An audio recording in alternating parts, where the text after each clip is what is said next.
Well, let's dig deeper in on this now. Joining us now from Washington is Behnam Ben Taleblu. I apologize for stumbling over your name, Mr. Taleblu, senior Iran analyst at the Foundation for Defense of Democracies. These protests started as demonstrations against a failing Iranian economy. We're told they've developed, obviously, into something much larger. Do they remain an economic protest, or are these ideological protests?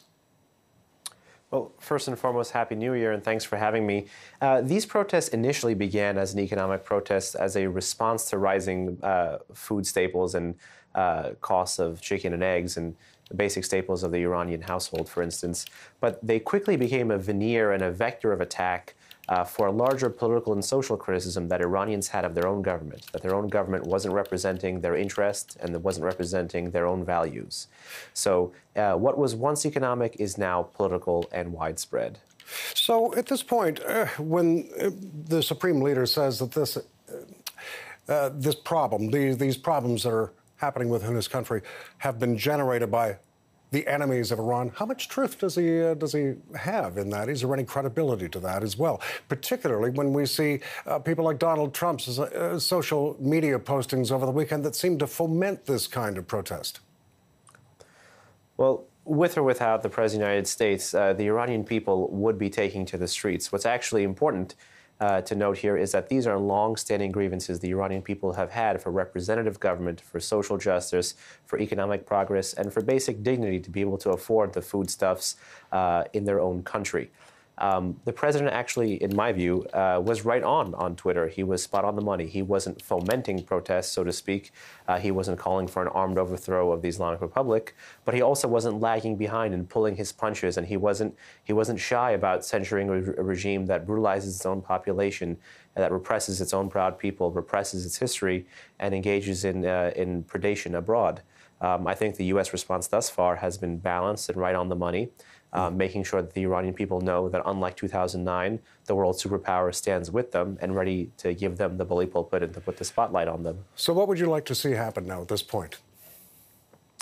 Well, now all eyes are not on the Iranian people, they're on the Iranian state. Iran's supreme leader has spoken, and he's pointed a finger abroad. This is a classic tactic for Iran's revolutionary elite to cast their own domestic problems as part of a foreign orchestrated plot, if you will. So I'd like the U.S. to keep up the rhetorical pressure. I'd like the U.S. to be joined by a cacophony of like-minded democratic states, and the Iranian people should continue to demand the basic rights that they deserve. I think the Iranian people deserve a government better than this, and they deserve a life and a lot in life better than they have now. And if the Iranian government escalates its actions against the protesters using more lethal force or putting tanks on the streets, then the international community should work to isolate Iran. Are you concerned, though, that this could lead to a repeat of the kind of chaos and mayhem and the vacuums that were created by the Arab Spring, the so-called Arab Spring, more than 7 years ago? There's always that fear in the Middle East, particularly with the rampant instability in the region. But a presupposition of thinking that Iran would go from being stable to unstable is to first think that it's been stable. This is a veneer erected, actually, by the Islamic Republic of Iran since 2009 and since the Syrian civil war to cast itself as a source of stability in the region. When in reality, if it was stable, then these protests wouldn't have had these long-standing grievances with which to draw on and with which to animate crowds and with which to locally organize. These protests have no large leader. These are national grievances shared by a very disparate population. Right, so you're suggesting that they are organically sown, I suppose you Indeed. might say. You did mention that Donald Trump has been of help, you think, in his social media postings.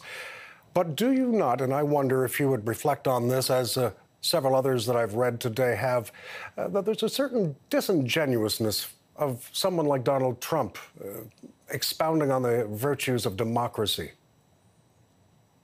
Not necessarily. I think that whoever the President of the United States is, once they enter the office of the presidency, they embody all the power and all the values and all the interests that office has. And Donald Trump or any other politician who is elected to office in a democratic country, in the U.S., Canada, United Kingdom, elsewhere, Japan, anywhere around the world, Australia, really, once they enter office and once they're brought into office by the ballot, then they represent the interests of the people who sent them there.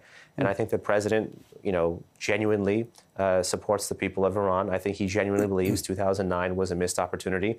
And he appears to be counseled in that regard by a fleet of national security advisors, be it Nikki Haley or Mike Pence or anyone else who's come out on the record saying that we shouldn't miss this opportunity to stand with our strategy as well as our values. I want to put a bow on our conversation, if I may, Mr. Taleblu, by asking, with all this said then, would you like to see regime changes, which is something that the United States says it does not support? Ultimately, I'd like to see an Iranian people in charge of their own country. One of the fundamental phrases or the best slogans of the protests in Iran has been, forget Syria, think about Iran. I want a government in Iran that puts the interests of the Iranian people ahead of the narrow factional ideological interests of this regime, whether that's reform, transformation, revolution. It's not up for me or you or the President of the United States to decide. It's up for the people of Iran to decide. And all we can do is give them the microphone. Behnam Taleblu, the senior Iran research analyst with the Foundation for Defense of Democracies. Thanks very much for speaking with us, sir. Thank you.